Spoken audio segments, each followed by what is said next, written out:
어제 한덕수 대통령 권한대행이 양곡관리법 등 6개 법안에 대해서 거부권을 행사했습니다. 민주당에서는 한 권한대행에 대한 탄핵 가능성도 시사한 상황인데 구체적인 계획은 무엇인지 박성준 더불어민주당 원내수석부대표와 이야기 나눠보겠습니다. 의원님 안녕하세요. 네, 안녕하세요. 그 한덕수 대통령 권한대행에 대해서 이재명 대표가 일단 탄핵 소추를 하지 않겠다. 일단이라는 단서를 붙였거든요. 근데 어저께 이제 양곡법 뭐 이렇게 해가지고 6개를 거부권 행사했어요. 민주당은 거부권 행사하지 말라고 얘기했던 상황인데 그럼 어떻습니까? 일단 하지 않았던 탄핵 소추를 진행하는 겁니까? 일단은 저희는 뭐 준비를 하고 있고요. 예. 이미 준비가 돼 있는 상태고 그렇지만 이제 한덕수 권한대행도 고민이 많았겠죠. 그래서 어제 내용들을 보면 헌법에 대한 얘기들을 많이 하는데 예. 저는 그러한 차원에서 볼 때 이제 한덕수 권한대행도 예. 헌법을 유린하고 헌법 질서를 파기한 윤석열 내란 수계와 관련된 부분에 대해서 예. 권한대행도 명확한 입장을 내놔야 된다고 봅니다. 지금까지 어떤 소극적 입장이 아니라 예. 적극적 입장을 내놓으면서 윤석열에 대해서 어떻게 처리할 것인지에 대해서 권한대행으로서 그 입장이 나와야 되지 않겠습니까? 그것이 어디에서 연결이 되냐면 예. 헌법재판관에 대한 임명이고 내란 특검이라고 할 수가 있겠죠. 예. 그것을 바로 헌정 질서를 바로잡는 계기가 되는 바로미터가 되는 거니까 한덕수 권한대행이 앞으로 예. 지금 남아있는 헌법재판관 이제 청문회가 진행되고요. 그 임명 과정이라든가 그 다음에 이제 내란 특검, 김건희 특검과 관련해서 예. 한덕수 권한대행이 어떤 헌법관을 갖고 있는지 국가관을 갖고 있는지가 드러나지 않겠습니까? 그것이 드러난다고 하면 민주당의 입장은 분명히 딱 정해지는 거니까 저는 예. 간단한 문제라고 봅니다. 의원님 네. 현실적으로 민주당 입장에서 보면 지금 헌법재판관 빨리 임명해서 9명 체제를 만들어서 헌재 재판이 정상적으로 작동하는 게 중요하잖아요. 민주당에게는. 아니 그게 빨리 만드는 게 아니라 이미요. 예. 지난 이제 원내 지도부가 다 협의가 됐고 12월 말까지 인사청문회를 하고 예, 예, 그렇죠. 헌법재판관 임명하고 또 예. 대법관도 마찬가지입니다. 예. 대법관 청문회도 마치고 그렇죠. 예. 다 임명하는 걸로 예. 다 일정이 돼 있어서 그렇죠. 빨리 하는 게 아니에요. 우리는 예. 절차대로 지금 가고 있는데 예. 지금 국민의힘이 이제 방해 전략과 지연 전략으로 지금 나오고 있는 거고 권성동 원내대표 들어서면서 더 심해졌다 예. 이렇게 볼 수가 있는 거죠. 그럼 어쨌든 지금 헌법재판관 임명이라는 중요한 이슈가 있으니까 네네. 그 전에 한덕수 권한대행을 탄핵해서 또 저 밑에 최상목 경제부총리로 권한대행 또 내려가게 하는 거 이거는 좀 부담이 있다. 아니 부담보다는 현실적으로. 제가 말씀드렸잖아요. 그 한덕수 권한대행이 갖고 있는 국가관 헌법관이라고 하는 부분이 예. 가장 중요한 바로미터가 바로 내란에 대해서 어떻게 바라보느냐 아니겠습니까? 국민이 지금 명령하고 있잖아요. 윤석열 내란 수계가 이 내란과 더불어서 예. 국민에게 총불을 겨눴던 이 사람을 빨리 내려오라고 하는 거고 그것을 수사를 통해서 명명백백하게 밝히라는 것이 국민의 명령이고 그것이 내란 특검으로 이어지는데 과연 한덕수 권한대행이 이 부분에 대해서 어떻게 입장을 낼 것이냐 이게 바로미터가 되는 거 아니겠어요? 역시 시기상으로는 저 내란 관련 특검법 그다음에 네네. 김건희 여사 특검법 이거에 대한 거부권 행사 여부 결정이 또 빠를 것 같은데 네. 의원님. 시기적으로요? 어떤 시기적으로? 아무 내년 1월 1월 초에 이제 거부권 행사 여부 결정한다 이런 보도가 있었어요. 아니 그거는 이제 그 정부에게 이송된 이후에 15일 그래요? 이내에 공포를 하게 돼 있잖아요. 예. 그러다 보니까 15일 예. 이내라고 하면 1월 1일까지인데 1월 1일이 휴일이지 않습니까? 그러니까 12월 31일까지 예. 그걸 행사할 수 있다 이렇게 예. 이제 해석이 되는 건데. 예. 저희는 빨리 하는 게 맞지 않겠어요? 국민들이 바라볼 때 1분 1초라도 윤석열이 이 자리에 있어서는 안 된다라고 하는 것이 국민의 명령인데 한덕수 권한대행이 이 국민의 명령을 예. 벗어나서 할 수 있을까요? 저는 못한다고 봅니다. 그 당위의 측면에서는 이제 해야 된다. 거부권 행사하면 아니 안 된다는 당위가 아니라 건데 실제 현실적으로도 안 할 당위와 거라고 실제 측면인 것이죠. 근데 오늘 아침에 조간신문 보니까 김건희 여사 특검법에 이제 명태균 씨 관련 의혹들이 있어서 네네. 국민의힘 입장에서 그걸 굉장히 부담스러워하기 때문에 한덕수 총리도 고민이 많을 거다 뭐 이런 기사들이 있었어요. 아니 김건희 특검법이 이 윤석열 정권의 가장 큰 근본적 원인이 어디 있습니까? 김건희에게 있는 거 아니겠어요? 김건희와 관련된 의혹들이 많이 있는데 예. 검찰이라든가 특히 남편이 윤석열이 이 모든 범죄와 의혹에 대해서 덮어주고 여기까지 온 거 아니에요. 그래서 국민의 신뢰가 깨졌던 거 아니겠습니까? 예. 그러면 그걸 뭐죠? 권력기관이라고 할 수 있는 이 권력기관에 대한 수사도 특검밖에 없는 거 아니겠습니까? 그것도 국민이 명령하고 있잖아요. 김건희 수사하라고 그동안 그렇게 얘기했는데 검찰이 수사를 안 하다 보니까 검찰의 신뢰가 깨진 거 아니겠습니까? 그러면 그것도 단순한 거 아니에요 이게. 그것도 한 권한대행이 거부권 행사하지 않을 것이다. 거부권 행사를 해서는 안 된다고 보는 거죠. 알겠습니다. 권성동 아니 그리고 예. 그 저는 너무 간단하잖아요. 윤석열이 지금 그 동안에 어떤 얘기를 했습니까? 특검을 거부한 자가 범인이라고 얘기했고 예. 아니 정정당당하게 수사를 해야 된다는 얘기를 그동안에 그렇게 얘기했는데 이렇게 비겁하게 예. 자기 수사와 진행되는 것을 방해하고 있고 예. 또 그 부인과 관련된 부분은 호위무사들을 통해서 지금까지 막았던 거 아니겠어요? 그래서는 안 되는 거 아니겠습니까? 국민이 그래서 김건희 여사와 관련된 부분에 대해서 수사를 진행하라는 거 아니겠습니까? 그리고 네. 한덕수 대통령 권한대행 네네. 총리면서 권한대행이에요. 이 탄핵할 때 정족수를 대통령처럼 200저 3분의 1을 해야 되느냐, 일반 국무위원처럼 과반을 해야 되느냐, 이걸 가지고 좀 논쟁이 있는 것 아니 같은데. 저는 이제 예. 그런 논의가 무의미하다고 보는 거예요. 왜 예. 그러냐면 이제 디테일한 부분에 있어서 그렇게 이제 언론이라든가 이런 것은 지적할 수가 있는데 예. 국가의 큰 흐름을 볼 때 대한민국 위기 아닙니까? 전 세계 지금 경제도 위기가 오고 있고 네. 헌정질서 민주주의 위기라고 하는 부분에 있는데 예. 국가 지도자라고 하는 분은 어떻게 생각해야 됩니까? 역사와 대화하고 국민과 대화해야 되는 거 아니에요.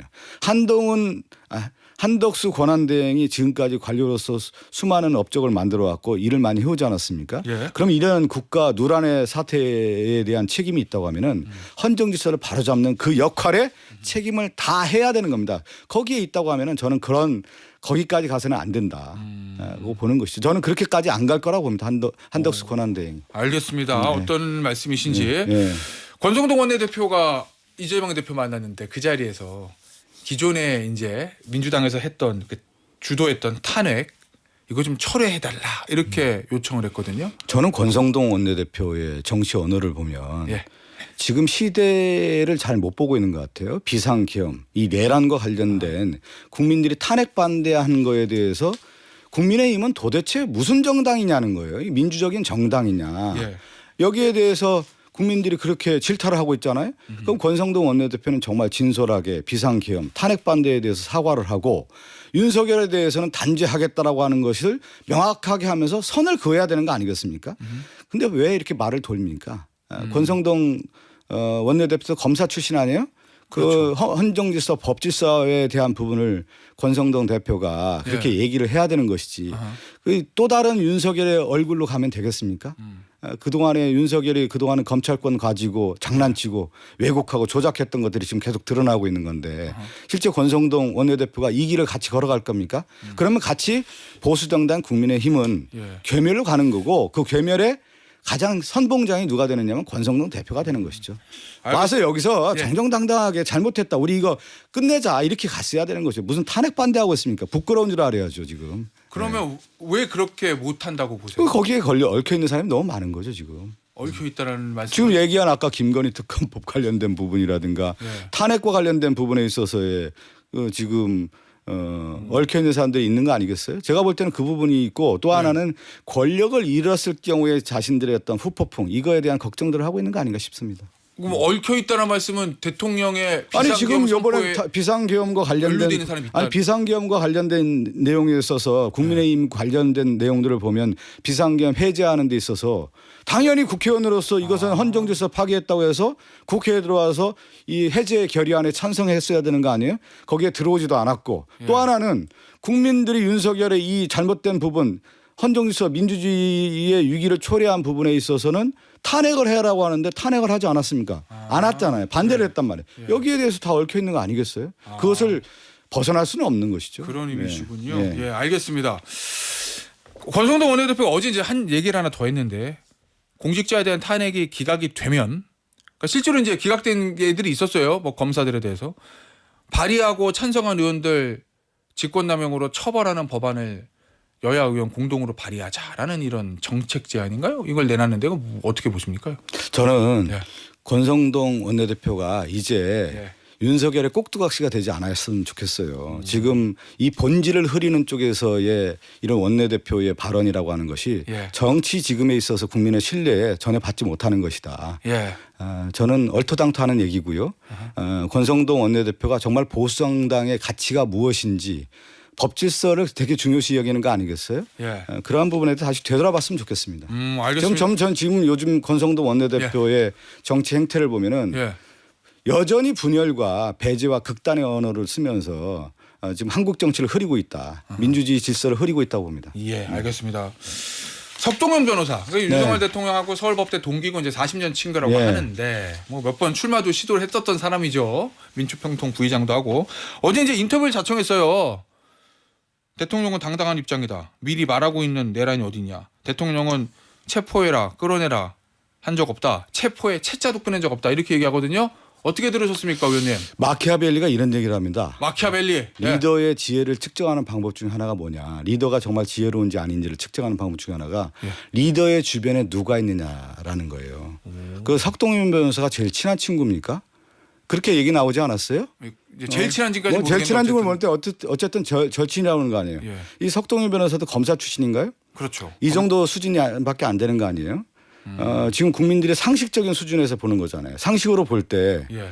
다들 윤석열 대통령이 비상경험하면서 국회를 침탈하고 총불을 겨누고 끌어내라고 하는 것을 다 국민들이 알고 있고 국민의 눈높이에 봤을 때 윤석열 바로 내려오라는 거 아니에요? 근데 그 친구가 지금 그런 발언을 했다라는 것은 리더가 지혜롭지 않다. 그 주변에도 지혜롭지 않은 사람들이 포진해 있다. 그렇기 때문에 윤석열 정권이 여기까지 온 것이다. 이렇게 보는 겁니다.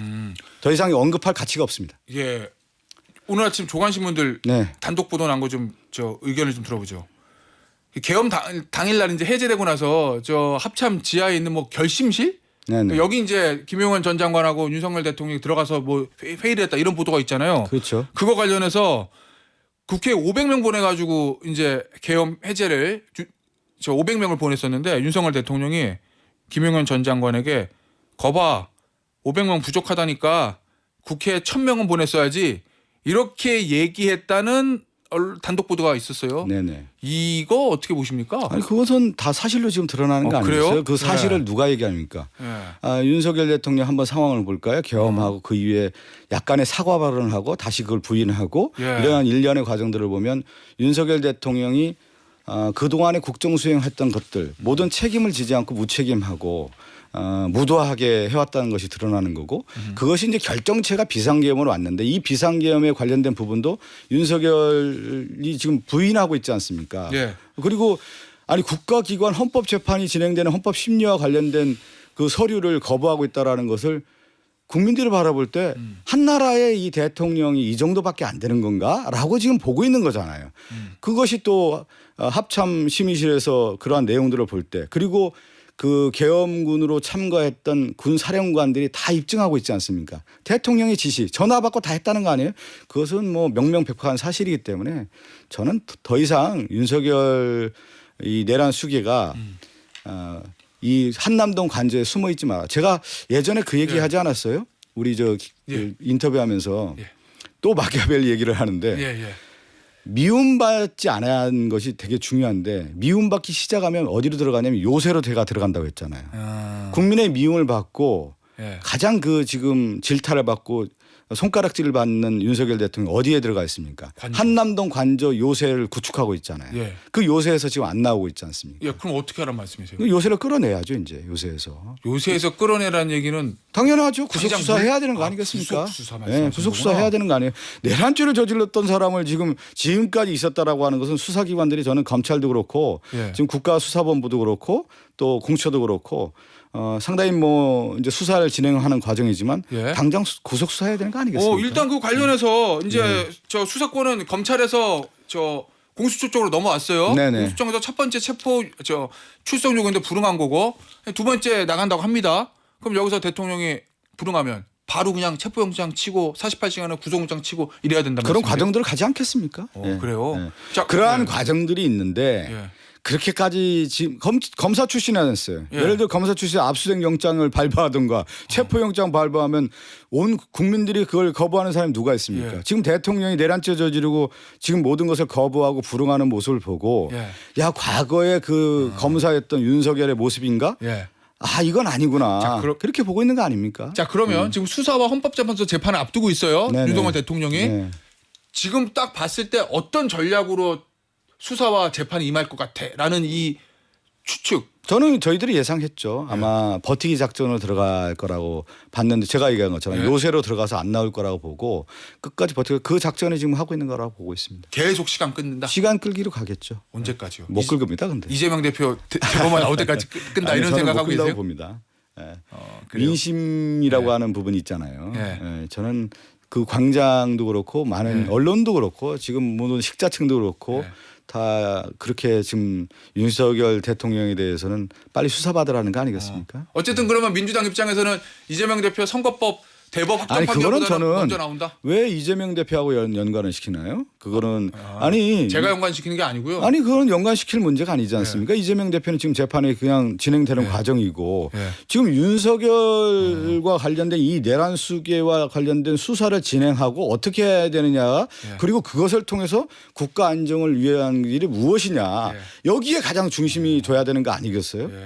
왜 물을 흐립니까 자꾸? 아니 제가 연관시키는 게 아니고 저는 윤석열 그건 대통령 전혀 측에 그런 비교의 대상이 되지 않는다고 봅니다 저는. 대통령 측에 그런 생각을 가지고 있는 것 같다라는 보도가 그러니 있습니다. 얼마나 대통령 쪽에 있는 사람들이 지혜롭지 못한 것이 드러나는 거예요. 리더의 주변에 제가 얘기했잖아요. 지혜롭지 못한 자들이 지금 있어서 이 사태까지 오게 된 것이다 이렇게 봅니다. 알겠습니다. 의원님 마지막 질문이에요. 네네. 이화영 전 부지사 어제 항소심에서도 대북송금 유죄 나왔거든요. 네네. 사실관계는 다 인정은 된 거예요.